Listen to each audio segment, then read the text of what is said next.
I evo, pripremljeno zemljište za setvu krompira. U ovoj bašti, ajde, ovo ću posejati 4-5 kg, ne više. I to je lepa količina i ovaj insekticid Galition Ultra, možda ima i neki drugi.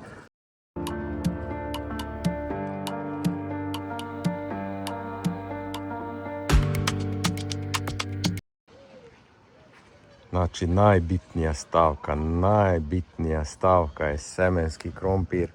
Sve ovo ostalo je mnogo manje bitnije.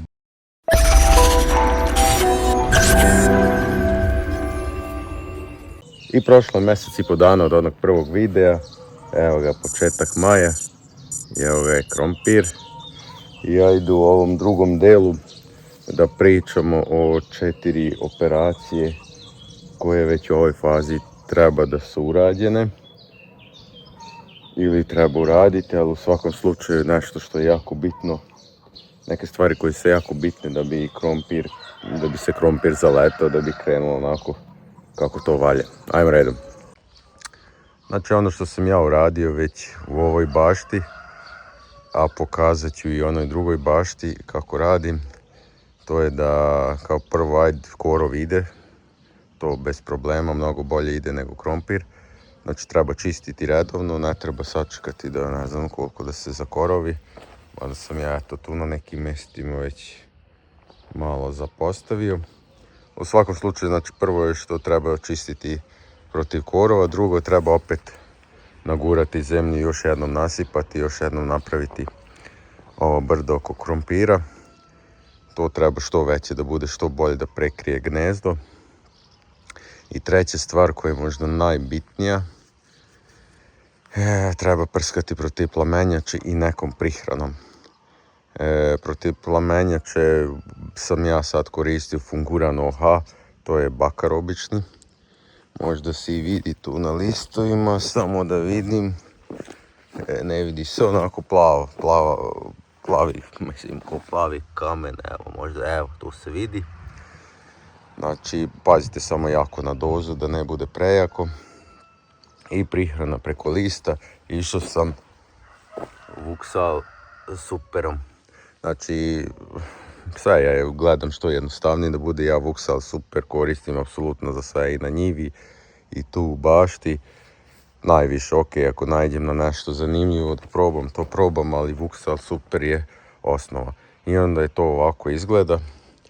Nije još na svim mestima, možda jeste ovaj korov. Pa evo, eventualno tu možda još nešto neće. Možda ovo seme nešto problematično bilo, ali na ostalim mestima, znači ovdje ima nekih 300 nešto semena posejano. Evo, jedno seme, možda tamo na kraju 2, možda 3-4 semena još nije niknulo, ovo ostalo je ok. Nego ajmo mi onu drugu baštu koju u prvom delu nisam pokazivao. Tamo ima više krompira, ajde to da vidimo. Ovo je inače balatonska ruža, a idemo sad da vidimo esme kako izgleda. I evo ga i druga bašta. Ovdje je znači holandski krompir, taj esme, tako se zove.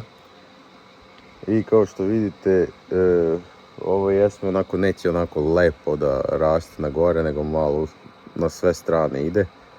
Ali krajnji rezultat je bitan. Sada ovo što izgleda ovako malo haotično, to nije baš tako velik problem. I ovdje je uređeno ono prskanje Funguranom OH i Vuxalom Super. Ali nisam još jednom uradio ovo nasipanje, sređivanje redova, naguravanje zemlje. To ću sad uraditi. I da, pričamo 4 operacije, ali tako, a dosad sam govorio samo 3. 4. operacija je navodnjavanje ako nema kiše. Posle ćemo meriti vlagu da vidimo kako je. I ovdje sam zalio i tamo u ovoj prvoj bašti. Ali jednostavno neće kiša, suša je svugde i vjerovatno će to morati još. Ali to ćemo posle izmeriti, nego ajde idemo onda ovo da vidimo da sredimo ove redove. Ova, kako bi ja nazvao, međuredna kultivacija ima višestruki značaj, to mi ratari najbolje znamo, pošto to radimo napolju na njivama. Znači, prvenstveno borba protiv korova, pa s druge strane ima i kako da kažem, razbijanje te kore, naročito ako se navodnjava ili ako je pala neka kiša, pa tu malo da prodiše zemlje bolje. I evo, kod krompira još i ispravljanje ovih brda oko gnezda, da se to malo sredi, tako da, to sam više puta napominjao, jako je bitno da krompir ne proviri kad krene da raste, jer to će odmah pozeleneti i to neće valjati, znači to treba jako paziti i da ne legne krompir odmah čim krene da raste. Tako da, veoma bitna operacija, ne treba tu štediti da se to ovaj posao ne uradi. Tako da vidjet ćete ako budete radili kako posle toga nekako krompir odmah krene malo živahnije. Tako da u svakom slučaju ovo preporučujem da se ne izostavlja, da se uradi u svakom slučaju, čak i ako deluje onako da je već u redu sve napravljeno. Samo ako ni za što zbog drugog, zbog navodnjavanja i zbog korova treba još jednom uraditi. Evo, znači urađeno i ovo što kažem, međuredna kultivacija.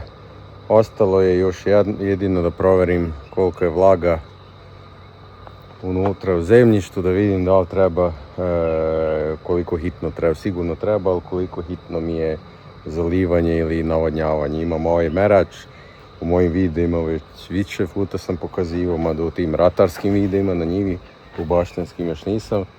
Znači, samo me vlaga sad interesuje, zabadamo malo dublje, ovo što sam označio, to je 6 cm, ali malo dublje ćemo zabosti pa da vidimo kolika je vlaga. Evo, na primjer, ajde, nećemo tu pored zida, nego tu gdje ima više sunca. Recimo, ajde ovdje ćemo da ga zabodemo. Opa! I stisnemo merenje. Opa. Ajde vidimo koliko će biti vlaga. 69%. 69%, to je više nego dovoljno. Još jednom za